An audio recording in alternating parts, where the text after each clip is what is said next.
Bom, vamos lá. Boa noite. Boa noite. Nós estamos aqui, Boa noite. a turma do Cartel 94, com o título A Formação do Analista. Nós estamos aqui para fazer o fechamento desse um ano em que nós estivemos reunidos no propósito de estudar o cartel. Começamos as nossas reuniões no dia 6 de junho de 2023 e estamos terminando hoje, dia 17 de maio de 2024. A gente se reunia semanalmente, todas as terças-feiras às 20 horas, a princípio. Quando foi agora, a partir de janeiro de 2024, a gente começou a se reunir de forma quinzenal e estamos aqui para fazer o nosso fechamento. De antemão, a gente já quer deixar um agradecimento para a Uninter, que é a instituição que nos acolhe, pois somos todos alunos do bacharelado em psicanálise. Estamos já no terceiro ano do nosso percurso de graduação. Queremos agradecer porque foi após o término da primeira jornada de psicanálise em 2023, que foram abertos, né, os cartéis, e nós, enquanto grupo, nos unimos no desejo de estudarmos sobre a formação do analista. E agora a gente vai fazer uma leitura do nosso relato de cartel e depois a gente vai abrir para a gente conversar um pouquinho sobre o que cada um despechou nesse cartel. Vou passar a palavra agora para a nossa colega Ana.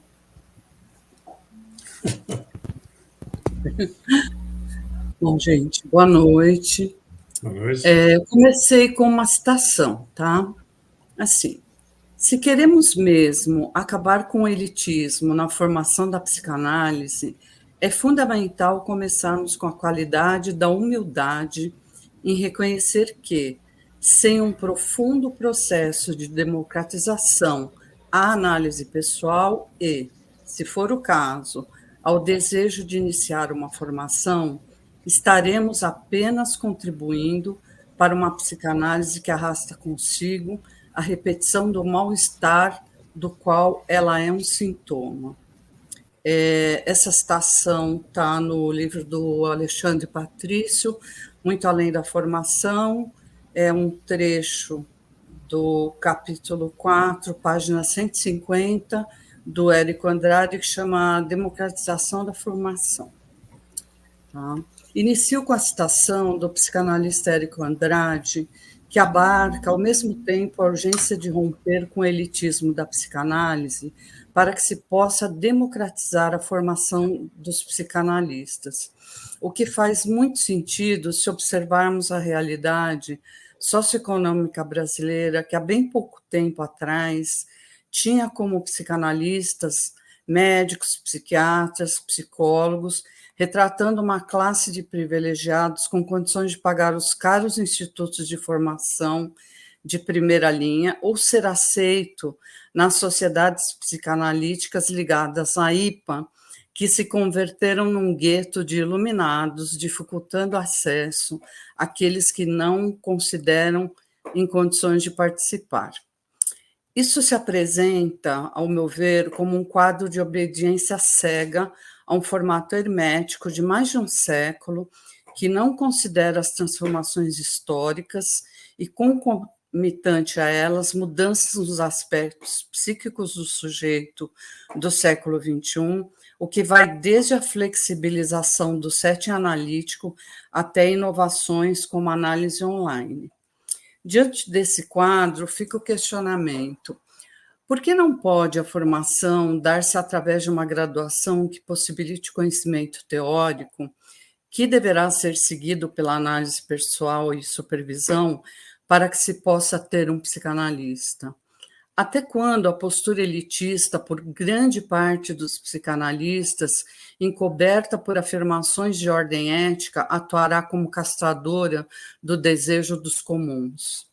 Sendo a psicanálise um método clínico que se dá pelo tripé análise pessoal, formação teórica e prática clínica supervisionada, quero destacar a definição do criador da psicanálise, que, quando perguntado como alguém poderia se tornar psicanalista, respondeu: pela análise dos próprios sonhos.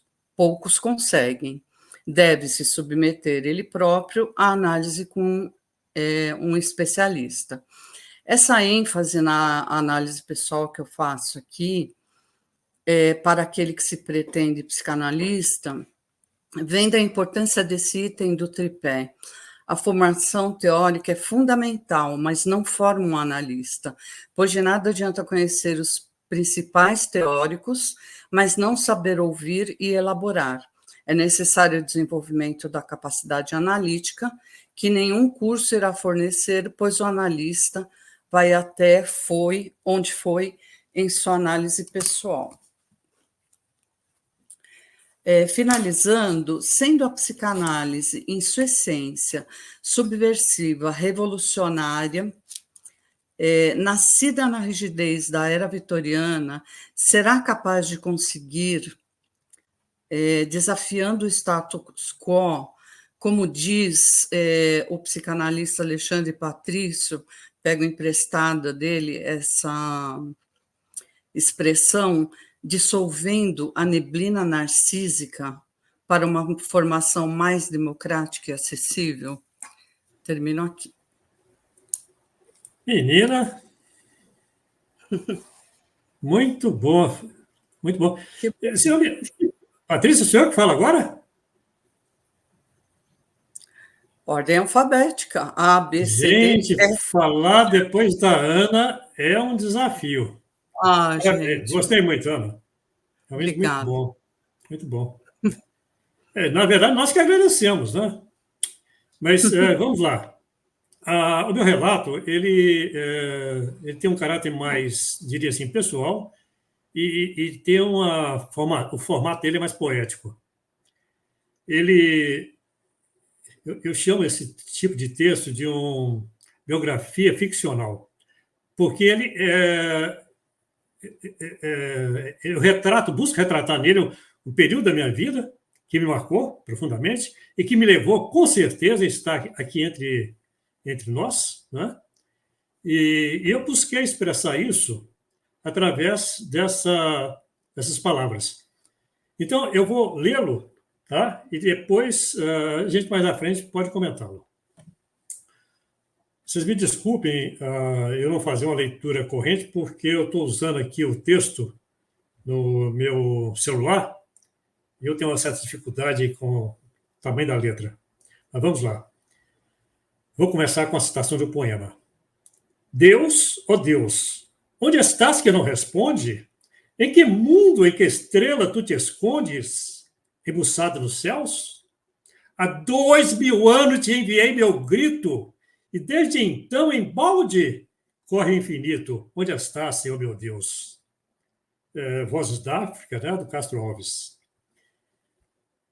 No álbum de fotografias, posso conferir minhas lembranças do menino de boné, sentado na praça de São Salvador, em Laranjeira, no Rio de Janeiro.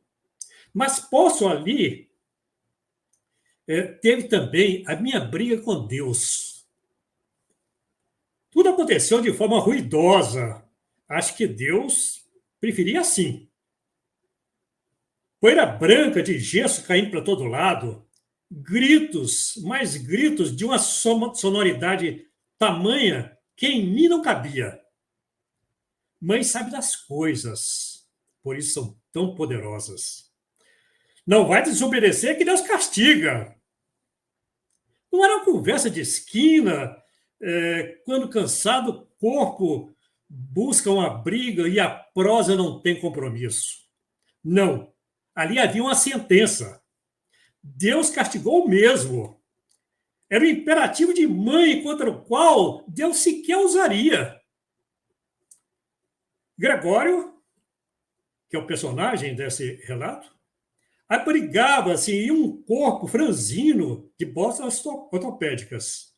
Talvez um pouco mais de 5 anos, talvez. Não dava para chamar para briga.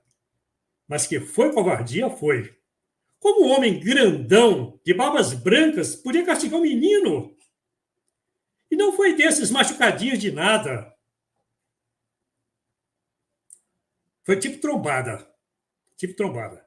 Gregório ouviu a sirene compassada da ambulância. Sabia que ia morrer. Mas como?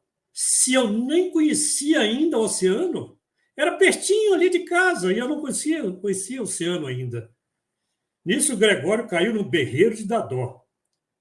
Perdeu 3 dedos do pé, mas morrer mesmo não morreu. Apenas a presença de um sentimento imperativo, do tipo que invade o coração com uma cobrança inequívoca. Ali, sentados lado a lado, sem qualquer alarde, a figuras imponentes dos meus avós. Eram 4 imponentes cadeiras desse tipo de magistrados. Meus avós paternos, sentados em 2 cadeiras à direita, e meus avós maternos, sentados em 2 cadeiras à esquerda. Gregório, eu deveria explicar alguma coisa, ponderou Gregório. Explicar o quê? Meu medo da morte? Minha briga com Deus? Não havia espaço para conjecturas. O cenário era muito solene. Eu deveria fazer uma confissão. E assim Gregório, cortando palavras, foi desfiando o que tinha a dizer. Lembro fortemente do medo. O meu medo. Eu não queria morrer. Essa lembrança era imperiosa. Lembro também de cenas horríveis, tão horríveis como essa ideia que Deus me castigou. Devo ter feito coisas terríveis para esse confronto com Deus. E ali, em minha frente, meus avós aguardavam uma explicação. Confesso-lhes, humildemente, que eu não havia me preparado para essa expiação. O som da sirene agora era estridente. No congestionamento, o tempo parou. Não mais que alguns minutos, mas restou na memória como um tempo de espera. Gregório recordou o tempo eterno de Deus. Deus, ó Deus, como poderei contemplar sua face? Se ela... Deus, ó Deus, como poderei contemplar sua face no eterno, se o meu legado é esse tempo que se desenha os calendários? Por que temer de tão sorte a morte se ela me conduz ao portal da sua intimidade? Herdei os pecados da minha própria geração. Herdei os pecados de todas as gerações, incluindo o fóssil de 11 mil anos da Gruta do Rei do Mato, da minha cidade de origem. Ainda assim, haverei de confrontar no tribunal da eternidade? Gregório riu-se de sua metafísica. Em sua autobiografia, o episódio do elevador de Laranjeira tinha lindo esmero. Mas, afinal, o que haveria de ser quando, de um édito materno, executa-se a castração? Ou será de Deus essa tarefa? Em que esse transtorno se abriga o Pai eterno? Eterno é o meu pecado. Eterno é o meu castigo, de uma eternidade soturna que nenhuma neurose suporta, nenhuma psicose se esgueira. Mas será essa a face da perversão? Gregório tinha apenas dúvidas, como a sua bússola na procura do Santo Grau. Ali estava novamente Prometeu, com seu fígado alimentando os abutres. Não se prescreve os tribunais das mães. Em nosso cartel, tanto o real do temível Lacan, como sua figura quase divina incorporada no objeto A, finalmente atravessou-me. Atravessou-me, enfim, na infinitude de minhas angústias. essa foi a minha experiência de real. Essa foi a minha experiência de objeto A. E que só me atravessou graças ao acolhimento que eu tive nesse espaço com essas amigas, para quem eu vou ser eternamente, no eterno, gratas. E aqui, na temporalidade do nosso tempo, muito grato também. É isso.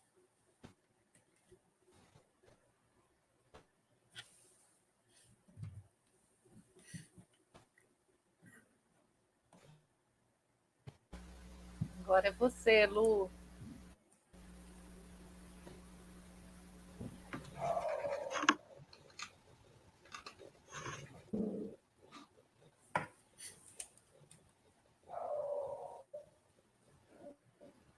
Oi. Bom, depois de tudo isso, boa noite. Boa noite. Eu queria já iniciar agradecendo, porque foi muito mais que um cartel para mim. Eu tive experiências aqui analíticas que eu vou levar para minha vida. Eu vou começar, tenho várias citações, mas assim, o que eu busquei e que mais remete todo o cartel. A civilização começou no primeiro momento em que o homem furioso jogou uma palavra ao invés de uma pedra. A formação de um analista é um processo multifacetado que vai além dos estudos teóricos e da prática clínica. É uma jornada pessoal, é profunda, onde o aprendizado acadêmico se entrelaça com o autoconhecimento e a transformação do nosso interior. Participar de um cartel, por exemplo, foi uma experiência especialmente enriquecedora e muito significativa. No meu caso, fazer parte de um cartel cujo ensinamento teve um cunho tão profundo e pessoal foi uma das experiências marcantes que até agora tem a minha formação. Esse grupo composto por indivíduos igualmente comprometidos com o desenvolvimento pessoal e profissional proporcionou um ambiente de troca e altas reflexões que transcendeu barreiras do conhecimento puramente técnico. A profundidade de várias discussões e a sinceridade dos compartilhamentos criaram um espaço onde pudemos explorar não apenas teorias psicanalíticas, mas também as nossas próprias vivências de sentimentos íntimos. A participação nesse cartel foi um verdadeiro mergulho na alma. Cada encontro, cada debate, cada silêncio compartilhado nos levou a explorar as profundezas do saber e do ser. Essa experiência foi além de mera absorção de conhecimento. Foi transformação pessoal que moldou não só minha vida acadêmica, mas também minha prática clínica. Através dessas interações, aprendi a enxergar o ser humano de uma maneira completa e empática, entendendo que cada paciente traz consigo não apenas uma história, mas uma alma que busca compreensão. Quero expressar minha profunda gratidão ao Uninter e todos que fizeram parte dessa jornada. A Claudinha, o Fred, a Paty e a Ana. Cada um de vocês contribuiu de maneira única e insubstituível para essa experiência. Claudinha, com sua sensibilidade, Fred, com sua perspicácia e conhecimento, sempre desafiou nossas percepções e nos levou a questionar mais profundamente. Patrícia, a Paty, com toda a sua abordagem e direta, ajudou a aplicar o que discutíamos de maneira concreta e eficaz. E a Ana? A Ana é profunda, proporcionou um equilíbrio indispensável nesse grupo. Foi através dessa rica interação que conseguimos atingir o mais profundo do saber e do ser. Essa experiência não apenas enriqueceu nossa formação, mas também nos transformou como pessoas e como analistas. Agradeço profundamente a vocês por essa jornada compartilhada. Sem a contribuição e o apoio mútuo, não teríamos alcançado as profundezas que exploramos juntos. Levarei esses ensinamentos e essas experiências comigo para sempre, tanto na vida acadêmica quanto na prática clínica, sabendo que somos mais completos e conscientes graças a uma eterna jornada coletiva. Agora eu tenho mais duas outras citações para fechar. Volte seus olhos para dentro, contemple suas próprias profundezas e aprenda primeiro a conhecer-se. É Freud. E é uma psicanalista que eu gosto muito, que é uma última. Somos seres de reflexo e de reflexão. Então, assim eu termino. Minha sincera gratidão a vocês e a todo esse processo eterno, porque eu não solto vocês.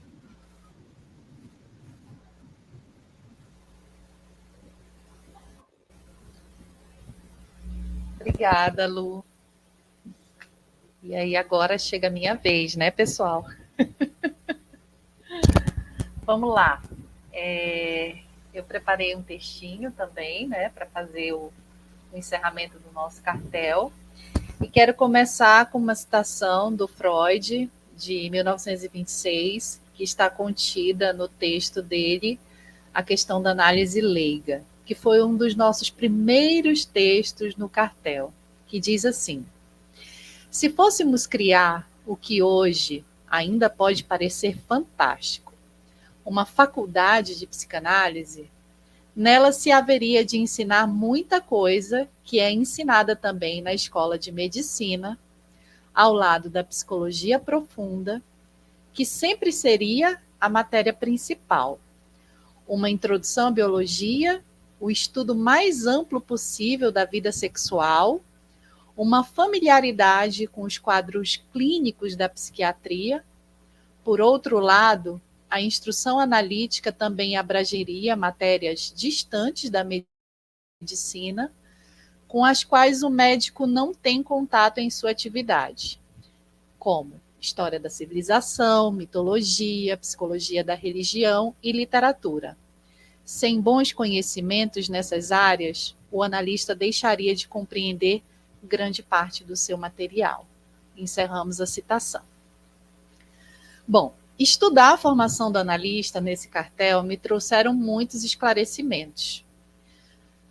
Tem um livro na Bíblia que se chama Oséias, onde há um versículo que diz assim: meu povo padece por falta de conhecimento.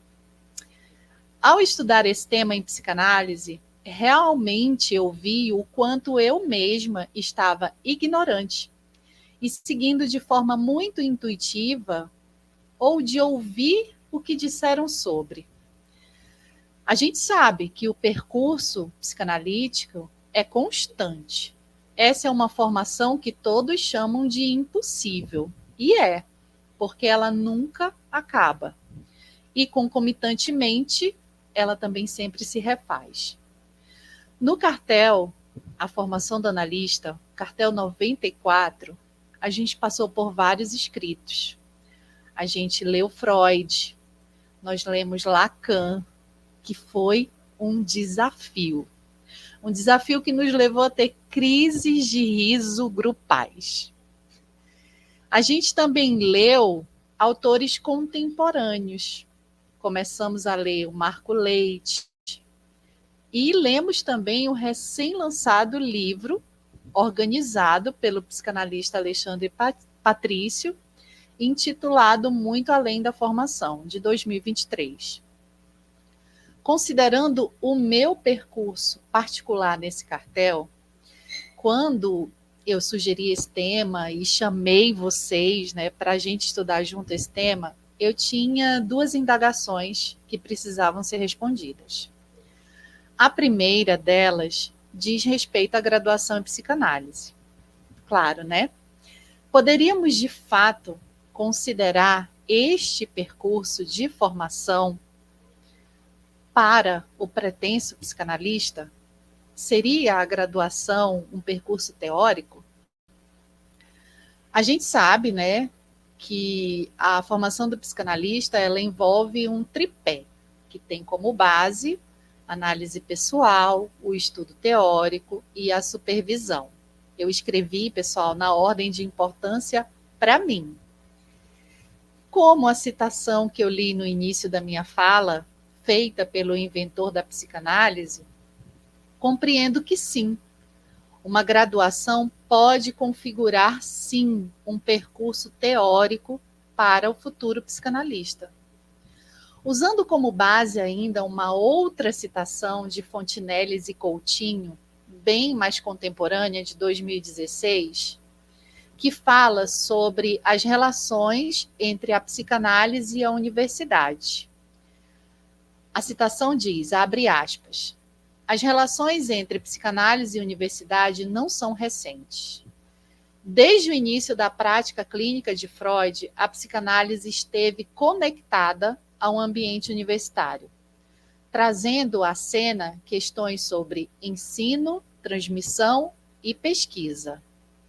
Também quero citar um outro fato que ocorreu em Budapeste, quando estudantes de uma faculdade escreveram um manifesto indignados pela ausência da psicanálise naquela universidade. Vou transcrever o texto de Morrow Code, de 1990, que diz assim, o Manifesto dos Estudantes. O fato de que, até hoje, a introdução da psicanálise tem sido rejeitado pode ser explicado, em nossa opinião, não somente pelas objeções científicas, às quais os círculos oficiais da universidade têm recorrido, mas pelas hostilidades pessoais e políticas. Parece um tanto quanto similar a hoje, né, pessoal? O que me leva a pensar na minha segunda questão. Por que tantos ataques desferidos a uma graduação em psicanálise? Seria mais um discurso de poder?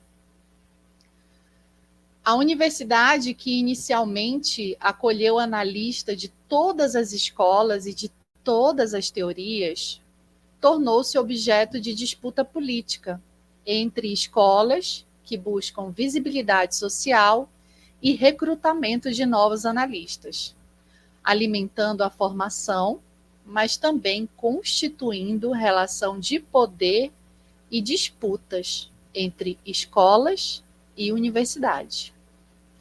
Fato é que, a despeito de todas as leituras e colocações, não existe psicanalista sem tripé. Mas a universidade não propõe formar um psicanalista, mas um bacharel em psicanálise. Desta maneira, o percurso orientado pelo próprio Freud permanece como alicerce do percurso de formação do psicanalista, sem ser desafiado pelo bacharelado em psicanálise. Afinal, como aluna deste curso, sigo fazendo minha própria análise pessoal, como já fazia antes de ingressar no curso. Desde 2023, fazendo supervisões como ouvinte, participando de cartéis. Desde 2021, inseridas em grupos de leituras de obras psicanalíticas, grupos de estudo, seminários de formação teóricos, e assim seguindo e seguirei nessa formação permanente e infinita. A experiência do cartel, especificamente este, me trouxe uma singularidade. Nesse cartel ocorreu uma demonstração de relação transferencial em grupo. Nós estivemos por um ano inteiro ansiosos pelos nossos encontros, que, muito além do estudo teórico que nos propusemos, houveram momentos extras, houveram encontros extras, que funcionaram como verdadeiras sessões de análise em grupo. E assim eu termino meu relato.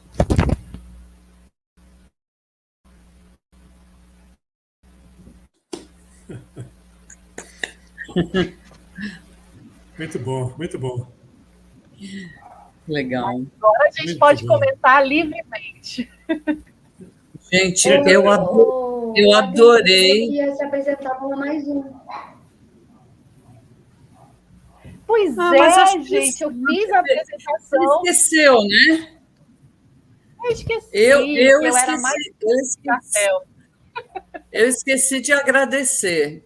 Era uma coisa que eu tinha pensado em agradecer também, pelo que você falou no final, por conta da relação transferencial, quer dizer, a gente experimentou isso na prática aqui entre nós, né? E foi legal porque cada um de nós fez a sua parte de um jeito totalmente diferente do outro, né? Eu acho que você fez uma coisa mais orientada, assim, mais acadêmica. O Fred fez uma poesia super emocionante. Falei, ai, gente, eu vou chorar aqui. A Lucília também estava muito emocionada. Foi um texto, foi muito legal a sua fala, eu achei, né? E eu fiz esse meu embrólio aqui, né? Mas foi tão você, Ana. O que para a gente, acho que ficou claro aqui, assim, é o comprometimento. O quanto cada um de nós está comprometido com esse aprendizado, com esse percurso. Né? Eu, quando me inscrevi, eu tive a sorte de não conseguir angariar sócios para o meu primeiro cartel, aí ele deixou de existir. Né? E aí, quando surgiu uma vaga, eu fui convidado por vocês, eu fiquei muito satisfeito, porque a minha ideia aí, quando né, eu propus trabalhar, e veja só que bobagem a minha, era fazer uma reflexão sobre o objeto A, que naquele momento Você era uma tem coisa uma. assim, obscura, né? E eu cheguei a comentar com vocês isso aí, gente, que eu falei, gente, a gente aprende o lacanês, é por osmose. E eu percebi que, à medida que nós fomos aprofundando, conseguindo fazer essa travessia, a travessia nos atravessando, né? Com as nossas leituras e com o nosso cotidiano, com nossas vivências do passado, com nossas sessões de análise, né? Repercutir aqui, é evidente que repercutir, não tinha como não repercutir.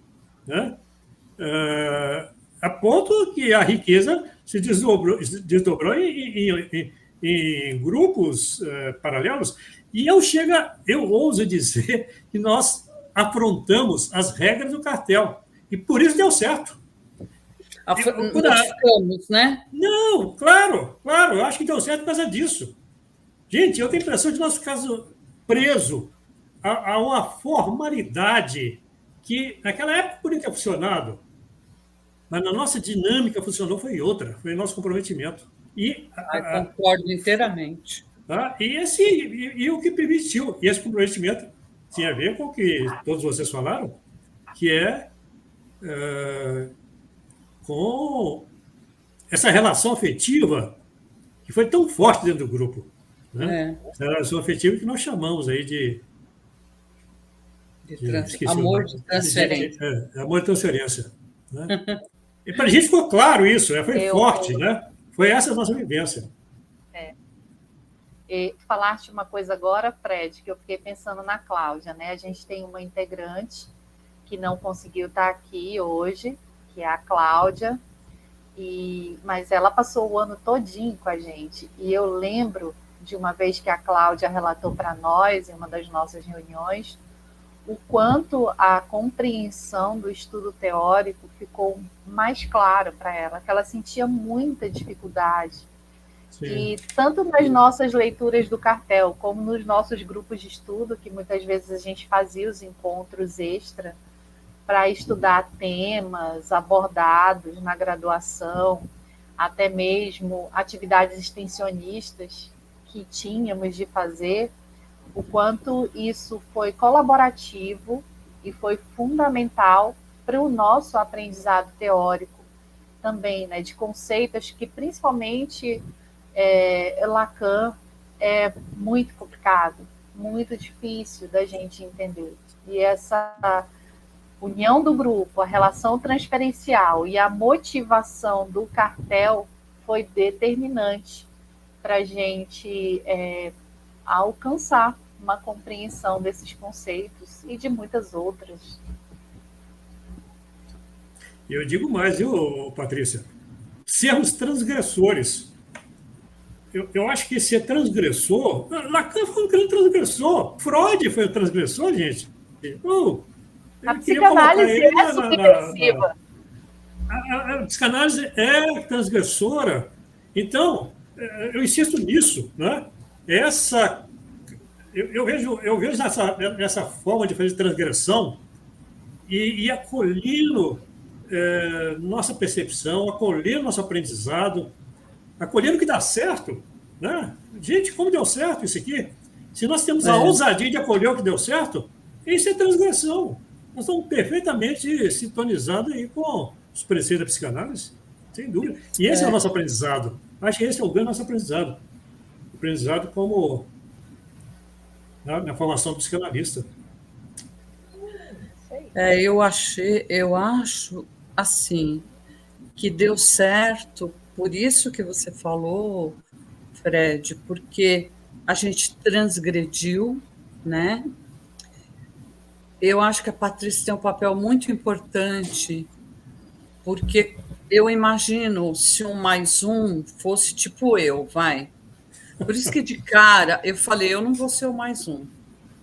Né? Porque quando eu olho, eu falo, ai meu Deus, 7:50. Não, 7:50, a Patrícia já tinha postado o link, já estava chamando todo mundo, gente, vamos. E aí não vem, manda no pessoal. E aí você tem um duplo compromisso, compromisso com o grupo e com aquela pessoa que está tão comprometida e tão empenhada. Eu acho isso fundamental, viu, Patrícia? E porque a gente transgrediu mesmo. Nós não estamos lá, sei lá em que época que inventaram o cartel, que a gente tem disponibilidade toda semana para não faltar um dia sequer, gente.